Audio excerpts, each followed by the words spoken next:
Why would a king give up his own house to put gold on a bare rock? In 1992, King Hussein of Jordan sold one of his homes in London for $11.636 million to help restore the Dome of the Rock in Jerusalem, a restoration that would cover the dome with roughly 80 kilograms of gold.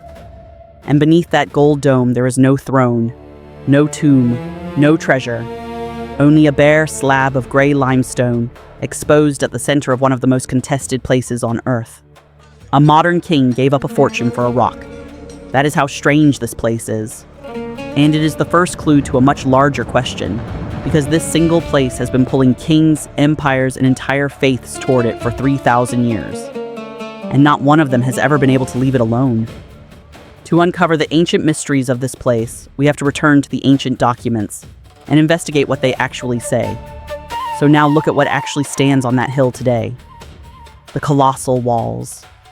The Western Wall, where millions press their hands to the stone, certain they are touching the world of Solomon, the titanic blocks in the tunnels beneath the city, fitted so tightly that after 2,000 years you still cannot slide a knife between them.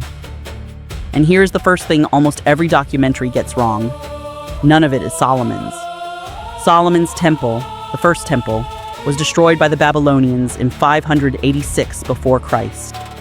Burned, stripped, torn from the surface of the hill. The walls standing today were raised much later, by Herod the Great, nearly 1,000 years after Solomon, when he expanded the Second Temple into one of the monumental building projects of the ancient world.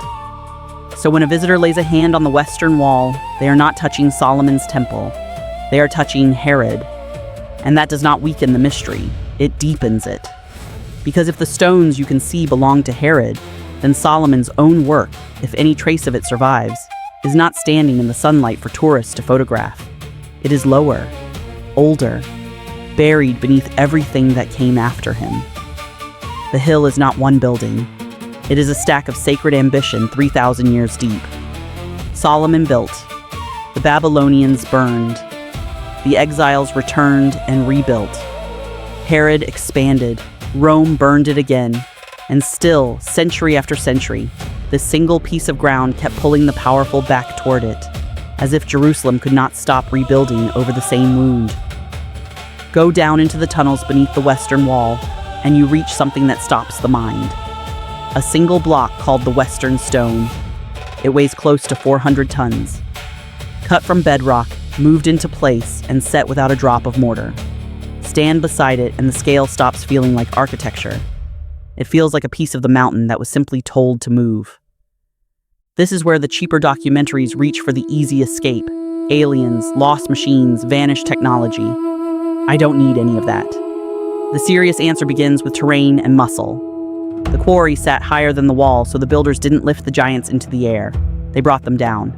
Ramps, rollers, sledges, ropes, levers, and the organized force of thousands of hands. That is not less impressive than fantasy. It is more impressive, because it means a human world capable of moving mountains by discipline alone. For most of these stones, the mystery dissolves into sweat and engineering, but not all of them. No surviving record explains, from beginning to end, how the very largest blocks were moved and set. I can show you the principle. I won't pretend the hardest part is documented. An honest investigation holds both halves of that sentence at once. And yet the stones were never the real mystery. The hill was. Because Herod did not build on empty ground.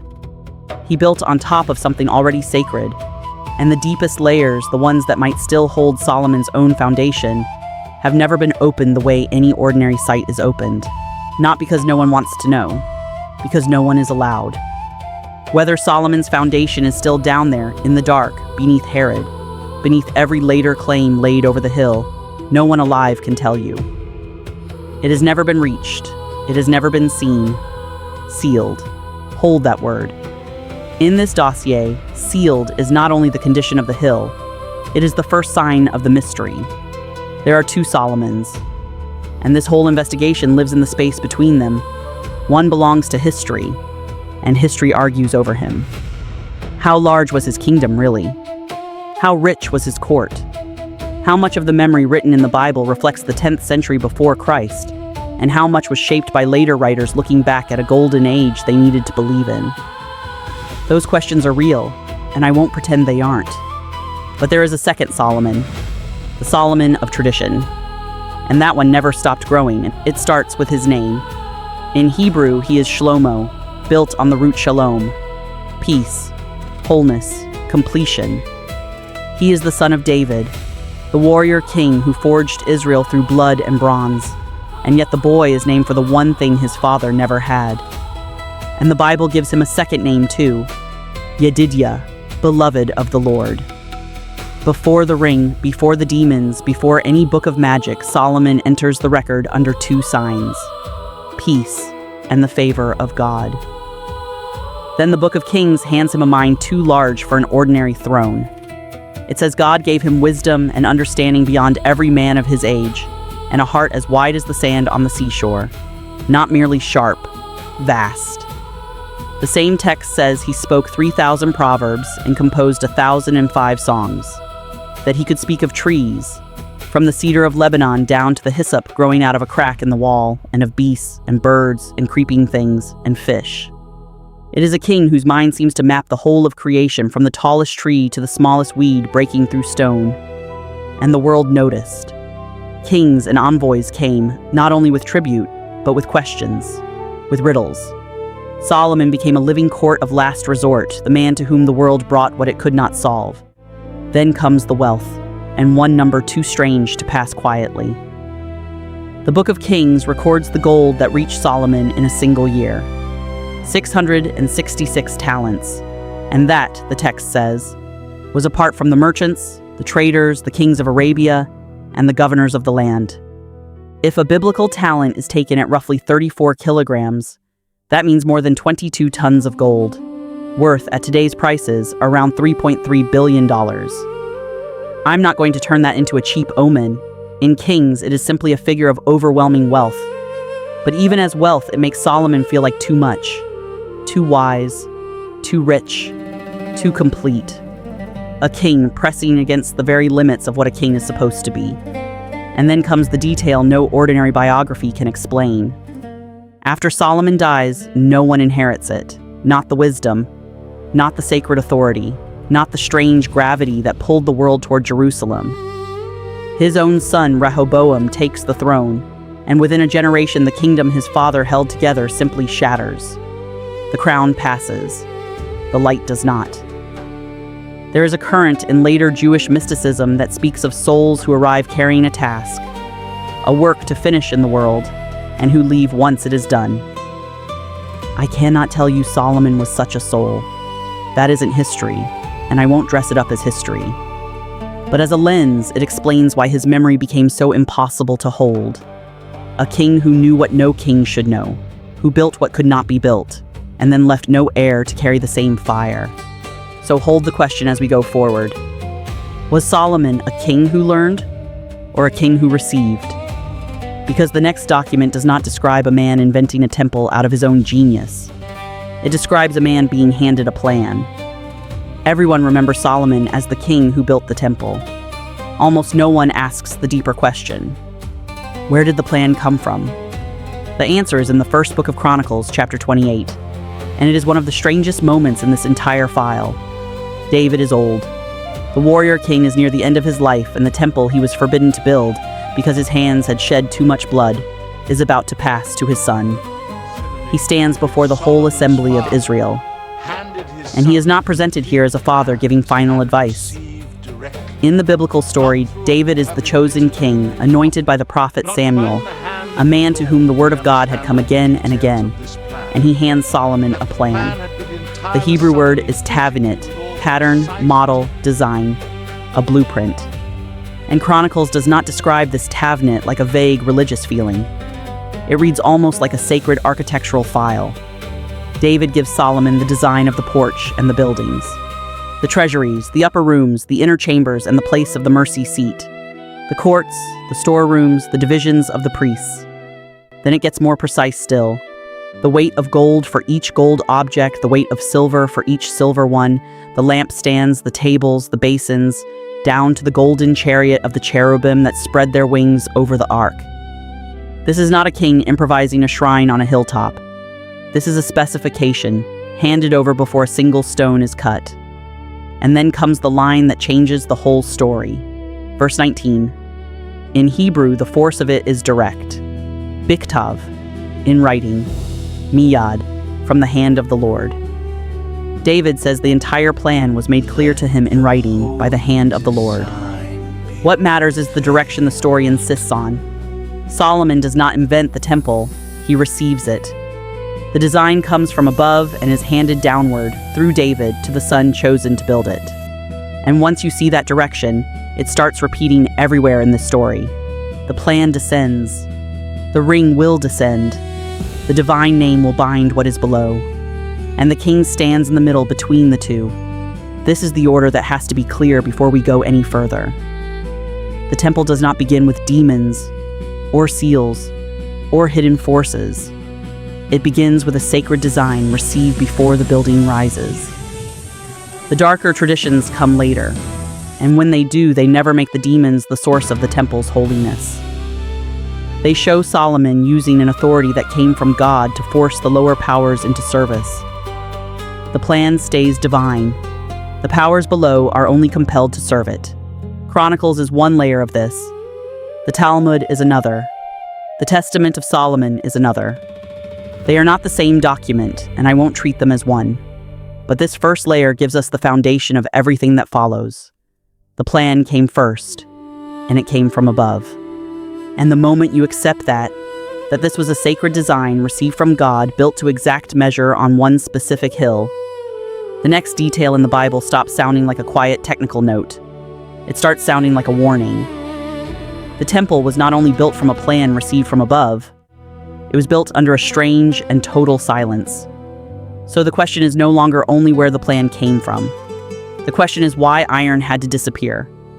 Here is the line, written openly in the Bible, that turns a construction project into a mystery. 1 Kings chapter 6, verse 7. In the Old English, neither hammer nor axe nor any tool of iron was heard in the house while it was being built. Read it again. Feel the weight of it. Hundreds of thousands of tons of stone, moved and set to the millimeter. Cedar fitted into place. Gold hammered across every wall. An entire mountain of sacred architecture, raised, the text insists, without the sound of iron anywhere on the hill. The Hebrew is sharper than the translation. Makavot, hammers. Garzon, the axe. Klibarzel, any tool of iron. The verse does not simply call the temple holy. It stops the whole construction account to tell you what was missing. And the same verse gives the practical reason in 2 words. Even shlema massa, stone brought already finished. Cut and dressed somewhere else at the quarry, and carried up to the hill already complete. No iron was heard on the sacred site because the ironwork had been done far away from it. That answer matters because it is sensible. Believe it. It is true. But it is not the whole story, because the suspicion around iron runs much deeper than noise. It is written into the law itself.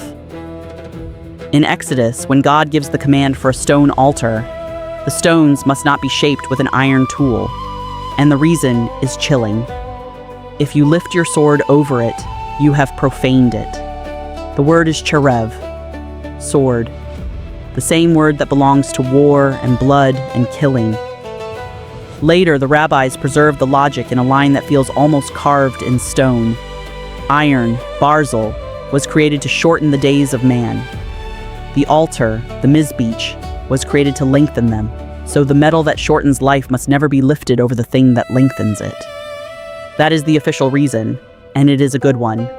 Iron belongs to the sword. The temple belongs to peace. The metal of death has no place touching the house of life. Believe that too. It is not a cover story. It is exactly what the sources say. But now lay one more thing beside it, carefully and without pretending it is proof. Across the oldest protective traditions on earth, iron means something else. Cold iron hung over a doorway to keep spirits out. Iron laid beside a newborn's cradle. Iron set, in Jewish folklore, against the demon Lilith herself. Again and again, in culture after culture, iron is remembered as the one substance the unseen cannot cross. Iron repels spirits. And that is where this dossier circles a question it cannot let go of. If iron is the metal of the sword, and also in tradition the metal that drives spirits away, then why does the temple story go so far out of its way to keep it off a hill where, as I am about to show you, spirits were remembered as being forced to work? Now I have to be honest with you, and stay honest. No verse says iron was removed because demons feared it. The text gives its own reason: war, blood, death, and it never once mentions a demon. So this is not a fact. I am not going to pretend it is. It is a pattern. And the pattern is almost too clean to look away from. Iron, the one metal spirits are said to fear, kept out of the very place spirits were said to build. And something other than iron about to cut the impossible stone. Because the rabbis would not leave the harder question alone. If no iron could shape these stones, then what did? What could carve them, dress them, fit them to the millimeter without the metal of the sword and without breaking the silence of the house? The answer they preserved has a name. Not Makavot, not Garzan, not Klibarzel. Something older than any tool. Something the rabbis remembered as created before ordinary time had even finished. The Shamir. And the moment the Shamir enters this story, Solomon leaves the world of quarrymen and masons behind and walks toward the one being said to know where it was hidden. The king of the demons. The story is preserved in the Babylonian Talmud, in the tractate called Gittin. And I'll tell it exactly as the source gives it, as rabbinic tradition, not as archaeology. Solomon has a problem. The temple has to be built without the sound of iron. The command has created the silence, but silence does not cut stone. Silence does not carve blocks or fit them together on the hill of God. So Solomon turns to the sages and asks the only question that matters. How do you shape stone without iron? Their answer is not a tool from any workshop on earth, it is the Shamir. The Shamir is one of the strangest things in all of Jewish tradition. Sometimes it reads like a substance, sometimes like a creature, sometimes like a force so small and so dangerous that ordinary language can barely hold it. The Mishnah places it among the wonders created at twilight, in the last sliver of the sixth day, that narrow border between creation and rest, before ordinary time had fully closed. The Shamir is not an invention. It belongs to the things made at the edge of the world, and the tradition makes it stranger still. In another tractate, the Shamir is tied to sacred engraving, to the precious stones set in the breastplate of the high priest, the Hoshin. The image is unforgettable. The stones are said to split open without any blade at all, the way a fig splits in the summer heat. No chisel, no wound. The stone simply opens because something older than iron has touched it. The same source preserves one more detail, almost domestic in how strange it is. Because nothing hard could withstand the Shamir. It had to be kept wrapped in tufts of wool, sealed inside a lead box packed with barley bran. Wool, lead, barley. Three of the most ordinary things in the world, arranged around something that was anything but. So if iron cannot touch the sacred work and the stones still have to be cut, Solomon needs the one thing that can do what iron does, without being iron. And the trail to the Shamir does not lead to a quarry. It leads to a demon. To Asmodeus, the king of the demons. But the Talmud does not send Solomon marching out with an army. It gives us something far stranger, a trap. Solomon sends Benaiah, his commanders, to capture the king of demons. And Benaiah does not go armed for battle. He goes with 4 objects: a chain, a ring, tufts of wool, and skins of wine. And on the chain and on the ring is engraved the divine name of God. This is the detail that changes everything. The trap is physical, but the authority is not. The chain can hold the king of demons only because the name is cut into it. The ring can command only because the name is carried on it. In the world of this story, the power was never in the metal. The power is the name, Hakik, engraved, authority cut into matter. Benaiah finds the place where Ashmedai drinks, high on a mountain. He drains the water, plugs it with the wool, and fills the pit with wine. Ashmedai resists at first. Even a demon knows the danger of wine. But thirst does what force never could. He drinks. He sleeps. And when he wakes, the chain is already on him. He strains against it. And Benaiah tells him whose name he is wearing.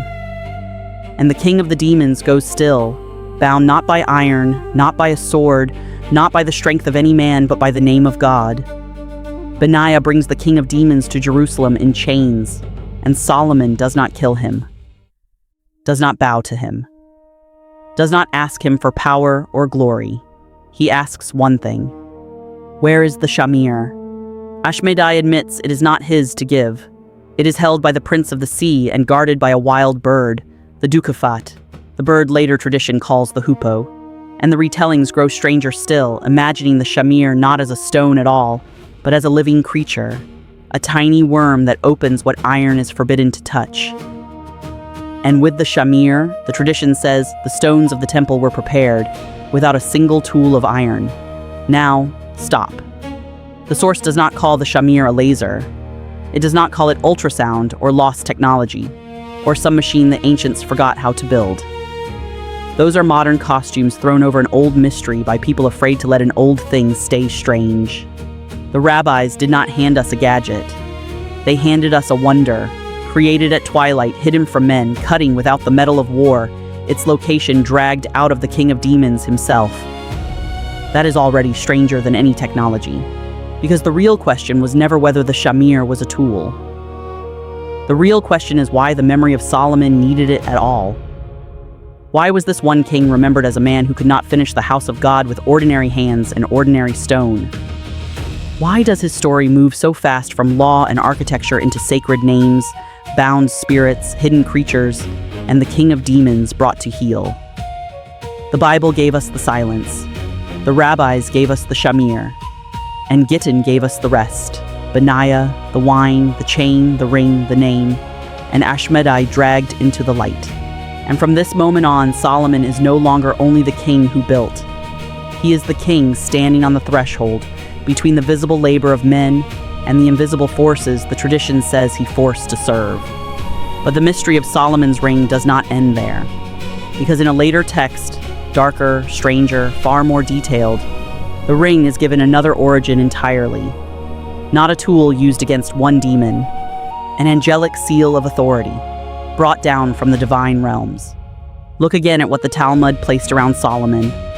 No army, no weapon made for war, a chain, a ring, and the name of God engraved into them. Ashmedai did not yield because Benaiah was stronger than the king of demons, or because the chain was good metal. He yielded because the object carried an authority that was not its own. And that is the thing most people miss about Solomon. He is not a man who borrows power from demons. He is a king whose authority comes from the divine order, and who uses it to force the lower powers to obey. The later text called the Testament of Solomon takes that idea and gives the ring its most famous form. In the Testament, the temple is already rising when one of the workers begins to die. A boy, an apprentice loved by the king, begins to waste away. Every evening while the sacred house rises around him, a spirit named Orneus comes and drains him.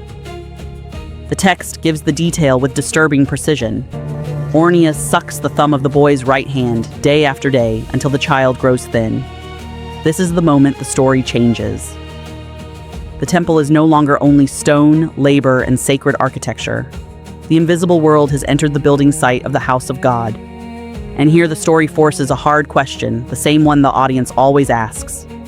If the temple is holy, why would any tradition put demons inside its building? Why not angels alone?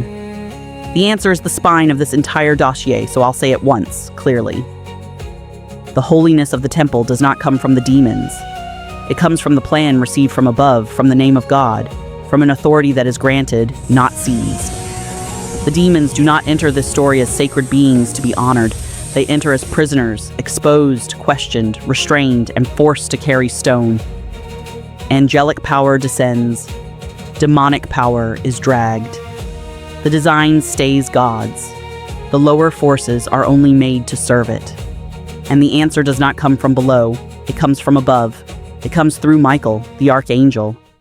The Testament says that grace was given to Solomon from the Lord Sabaoth by Michael, his Archangel. And it came about through my prayer that grace was given to me from the Lord Sabaoth by Michael, his Archangel.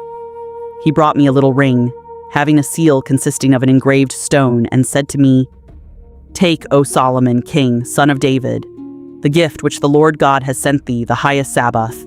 With it thou shalt lock up all the demons of the earth, male and female, and with their help thou shalt build up Jerusalem. But thou must wear this seal of God, and this engraving of the seal of the ring sent thee is a pentalpha.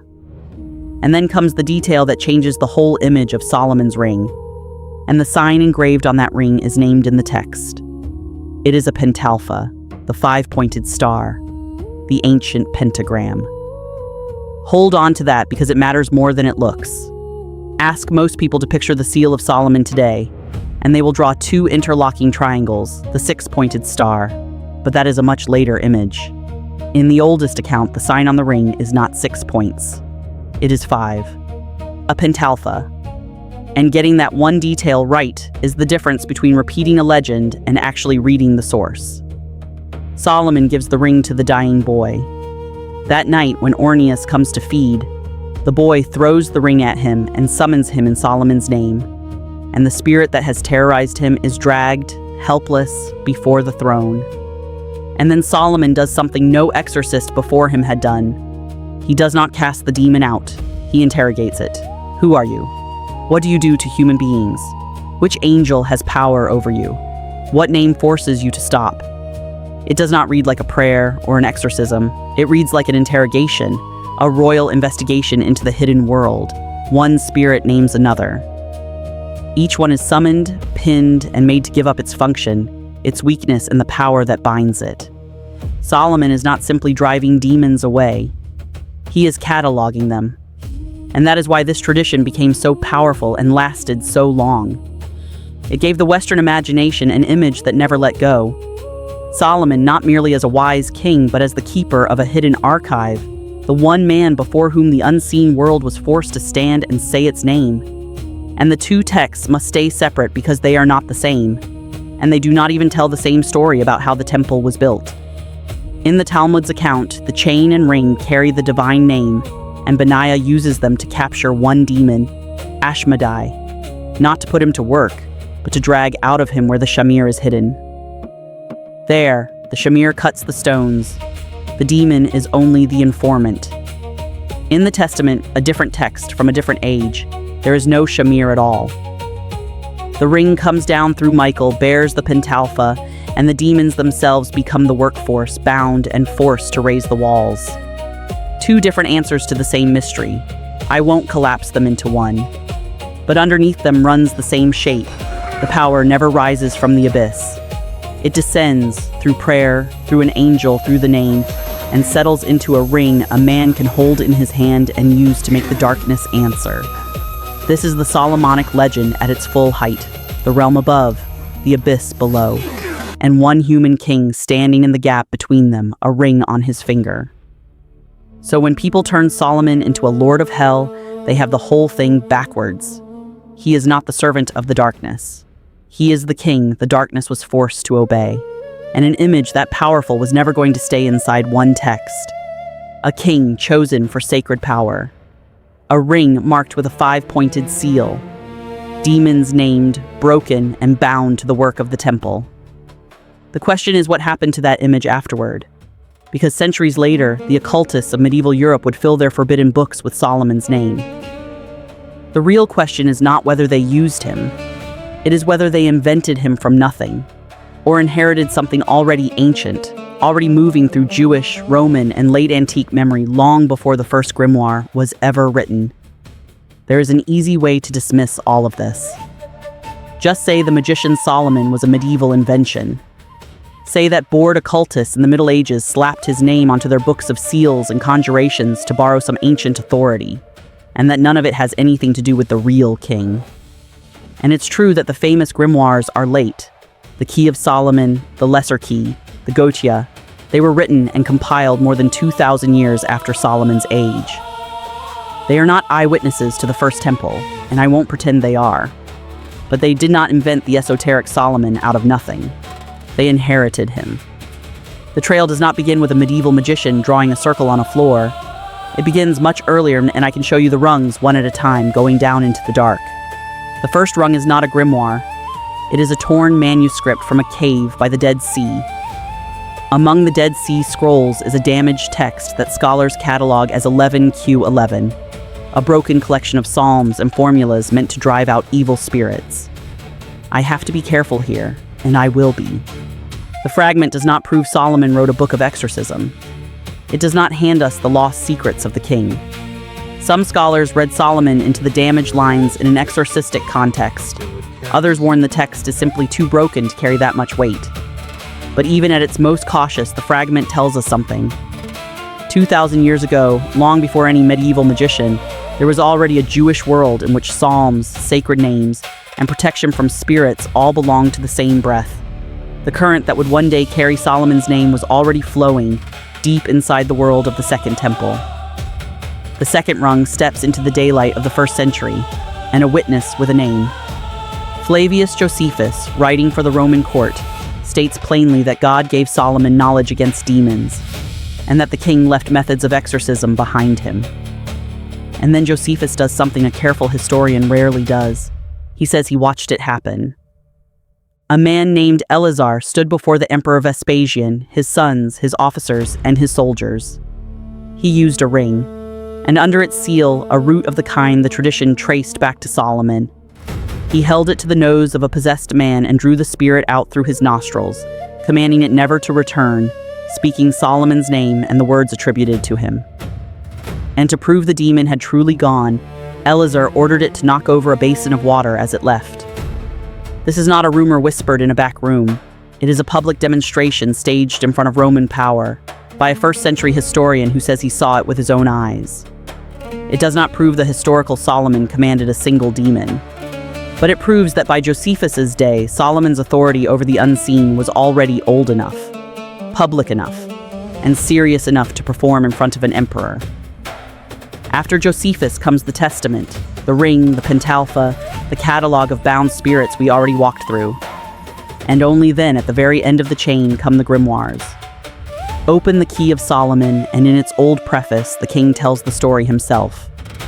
On a certain night, he says, he called upon the most holy name of God, Ie, and prayed for wisdom beyond measure. And as his eyes began to close, an angel of the Lord appeared to him. In that book, the angel is named Hamadiel. Now, Hamadiel is a strange and obscure figure, so obscure that the great dictionaries of angels can point to almost nowhere else he appears. And open a different Solomonic text, and the angel is Michael again. The name drifts from manuscript to manuscript across the centuries, but notice that the shape never changes. The king calls on the divine, a messenger comes down, knowledge is given, and authority is placed into a human hand. And from these books, the Western world inherited its most famous map of the dark. The Goetia, 72 spirits, each with a name, a rank, a seal, a domain. Kings, dukes, princes, presidents, the unseen world arranged like a hidden government beneath the visible one, every entry filed under the authority of Solomon. 72. The same number that would become one of the engines of Western occultism for the next 400 years. I cannot prove that 72 spirits built the temple. I would never claim it. But the tradition itself is real, and it keeps circling back to the same figure, Solomon, master of names and seals and rings, the king under whose authority the hidden world was filed and bound. Modern scholars like Pablo Torrejano have traced exactly this arc. Biblical monarch to exorcist, to magus, to one of the central figures of the entire Western esoteric imagination. But Solomon was not the only figure bound to that temple. There was another man on the hill. Not an angel, not a demon, a craftsman. And 3,000 years later, one of the most powerful initiatory traditions in the world would build its central secret around his death, and around a single word that was lost. His name was Hiram, or Hiram, the craftsman from Tyre, and even his name refuses to sit still. In the Book of Kings, he is Hiram, the craftsman brought from the Phoenician city of Tyre to work for Solomon. In Chronicles, the name shifts, Hiramabi, a small thing, but that small variation is the seed that a much later tradition would grow into a legend, and into a man it would call Hiram Abiff. But before that legend, before the lost word, before the murder at the temple gates, There is simply the biblical craftsman, and he is more interesting than the legend lets on. In the Book of Kings, Hiram is the son of a widow from the tribe of Naphtali, and his father was a man of Tyre, a worker in bronze. The Hebrew word for his material is nehoshet, bronze, copper, the shining alloy from which the sacred furnishings of the temple court would be cast. And the text describes him with 3 words that are not the words you use for a hired laborer. Hiram is filled, it says, with Chokmah, Tevuna, and Da'at, wisdom, understanding, knowledge. That is not the language of manual labor. It is the language of sacred craft, and it had been used once before. In Exodus, when God chooses Bezalel to build the tabernacle in the wilderness, Bezalel is filled with exactly that. The Spirit of God, wisdom, understanding, knowledge. Bezalel shapes the portable sanctuary of the desert. Generations later, Hiram shapes the bronze world of the permanent one. He is not just a metalworker. He stands in a line of consecrated artisans, men whose skill is technical but also inspired, and Chronicles makes him larger still. There he is, master not only of bronze, but of gold, silver, iron, stone, and wood, of purple and crimson and fine linen, of engraving and every design set before him. Kings remembers a bronze master. Chronicles remembers a complete sacred craftsman. I'm not going to invent a secret biography for him out of that, but the memory of Hiram was already layered even inside the Bible, a figure standing on the threshold between Israel and Tyre, between the sacred plan and the physical thing. Remember which metal is forbidden on that hill. Iron, barzil, the metal of the sword, but bronze belongs to a different order entirely. It is not the metal of killing, it is the metal of vessels and basins and pillars, of water and threshold and sacred service. And Hiram's bronze is staggering. He casts 2 great pillars and sets them at the very entrance of the temple, and he gives them names. Yakin, which carries the sense of he will establish, and Boaz, in him is strength. Establishment and strength, standing as 2 bronze sentinels at the door of the house. He casts a vast basin the text calls the sea, the Yam, and rests it on the backs of 12 bronze oxen. It is so enormous it stops feeling like furniture and starts feeling like cosmology cast in metal. Water held above the beasts, purification resting on strength. He makes the stands, the basins, the pomegranates, all the bronze of the court, and the Book of Kings says there was so much of it that its weight could not even be measured. And he does not cast any of it on the Temple Mount. The text sends the foundry far away, down into the clay ground of the Jordan Valley and between Succoth and Zarethan.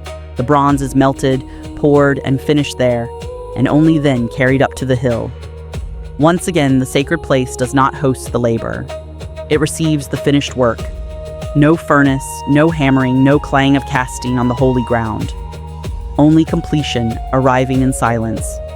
And in the Book of Kings, Hiram finishes his work. Hold on to that because it matters. The Bible does not say he was murdered. It does not say he died guarding a secret. It does not say he carried a lost word to his grave. The biblical Hiram completes the bronze, and the temple is finished. But there is another Hiram, and he belongs to a much later world. In the rituals of Freemasonry written down in their developed form only in the early 1700s, he becomes Hiram Abiff, the master builder, the widow's son, the keeper of a secret word. 3 men corner him and demand it. He refuses. They strike him. He refuses again. And he dies rather than betray what he knows, and the word is lost. The lost word. I need to be clear about this because it is exactly the kind of thing that gets blurred. The murder of Hiram is not in the Book of Kings. The lost word is not in any scripture. The Hiram of the Bible completes his work. The Hiram who dies at the temple gate belongs to a much later Masonic drama of initiation. In Freemasonry, Hiram Abiff becomes the master builder who refuses to betray the secret word. He is confronted, struck, and killed because he will not reveal what he has sworn to protect. This is not biblical history, it is Masonic symbolism. But the question that drama asks is real, and it belongs in this file. Why would one of the most influential initiatory traditions in the modern world build its central mystery around Solomon's temple?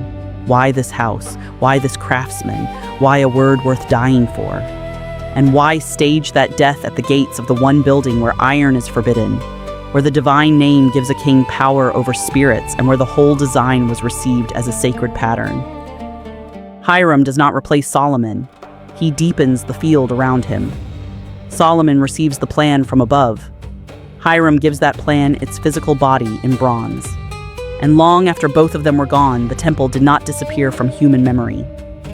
It stopped being only a building and became a kind of engine in the human imagination, a place where wisdom, silence, secrecy, death, and the transformation of the soul could be staged over and over for 3,000 years. And once a place holds that much power in the mind, one question becomes impossible to avoid. Why this hill? Why this rock? Why does every tradition on earth keep coming back to the same patch of ground? We have followed Solomon, the Shamir, the ring, and Hiram's bronze. Now the investigation has to go down beneath all of them into the ground itself. Because the strangest thing in this entire dossier may not be Solomon at all. It may be the rock. Start with a modern fact because it tells you how strange this place is. A bare slab of gray limestone exposed at the center of one of the most violently contested buildings on earth. In Jewish tradition, this is the Even HaShatia, the foundation stone. And that name is a key. The Mishnah remembers that after the Ark of the Covenant was gone, a single stone remained inside the Holy of Holies, the Kodesh HaKodashim, the most sacred space in the world. It rose only a few finger breadths above the floor, and on the holiest day of the year, the high priest would set the incense down upon it. Read that again because it is easy to miss. The Ark vanishes, the stone remains, and the ritual goes on, performed year after year over an absence. Then the Talmud gives the stone its full weight. Why is it called the foundation? Because in the words of the tradition, Mimna Hushtat Ha'olam, from it the world was founded. This is no longer geography. It is cosmology. In the old language, beneath the ordered surface of the world lies the Tehom, the deep, the primordial waters. And this stone is remembered as the point where creation was fastened down over that abyss. A threshold. The place where the visible surface of the earth touches the unseen depth beneath it. And the hill itself has another name, Moriah. In Genesis, Abraham is sent to the land of Moriah with his son Isaac. There, he is commanded to offer the boy as a sacrifice until the angel of the Lord stops him at the final moment. It is one of the most difficult scenes in the Bible. A father, a son, a knife, an altar, and the terrible question of what God can ask from a human being. Chronicles later closes the circle by placing Solomon's temple on Mount Moriah. The mountain of the test becomes the mountain of the house. The place where Isaac was almost given up becomes the place where the house of God would stand. And the layers keep stacking. In the Gospels, the same hill becomes a place of teaching, confrontation, and warning. Jesus walks in the temple courts, in the colonnade remembered as Solomon's portico. And when his followers marvel at the great stones of the temple, his answer is not admiration, it is prophecy. Not one stone will be left standing on another. And centuries later, the hill enters Islam. The shrine's own name is Qubat al-Sakhra, the Dome of the Rock. The wider sanctuary is Al-Haram al-Sharif, the Noble Sanctuary. Islamic tradition ties this place to the night journey and the ascension of the Prophet, the Isra and the Miraj, with the angel Gabriel, at his side. And I'll keep this exact. The Qur'an speaks of a journey to Al-Masjid al-Aqsa, the farthest mosque. It does not name the Dome of the Rock. The link between this rock and that ascent grows in the later tradition. And in some medieval retellings, when the Prophet rose toward heaven, the rock itself tried to rise after him, until Gabriel reached out and held it down.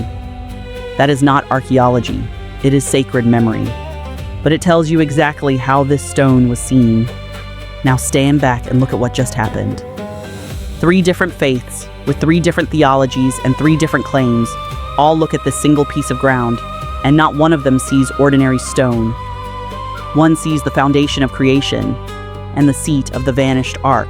One sees teaching, judgment, and a coming destruction. One sees the launching point of a journey into heaven. In esoteric language, there's a word for a place like this, an axis mundi. a vertical point where the human world is said to touch what is above it and what is below it. That does not make any one tradition literally true, but it explains why no one has ever been able to treat this hill as just a hill. Go beneath the foundation stone, and you enter a different world. Because there is a chamber cut into the living rock directly under the dome of the rock, and in Arabic it has a name that tells you, before you ever step inside, that this was never thought of as an ordinary cave. Bir al-Arwa, the Well of Souls. The name is not decoration. In medieval Islamic legend, this hollow beneath the stone was tied to the souls of the dead, said to gather there to be heard there, as they waited for the day of judgment. That is sacred memory, not archaeology, and I won't pretend it is anything more. But the name itself is the point.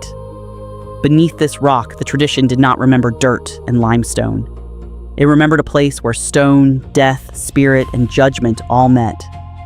You reach it down a short flight of steps, traditionally counted as 16, and once you are inside, Jerusalem disappears. The monuments, the crowds, the gold above you, gone. There is only the hill itself. Stone over your head, stone around you, stone beneath your feet. And there, the physical mystery begins. Because the floor is said to ring hollow. Now, a hollow-sounding floor does not prove the ark is buried under it. It does not prove a treasure chamber, and it does not give anyone license to invent a secret room and call it fact. But it tells you something real and physical. The rock beneath the rock is not solid. There are cavities down there, channels, voids, echoes. What is under the stone? Now bring in a witness no one can wave away. Maimonides, the Rambam, not a treasure hunter, not a mystic spinning legends, one of the greatest legal minds in the entire history of Judaism.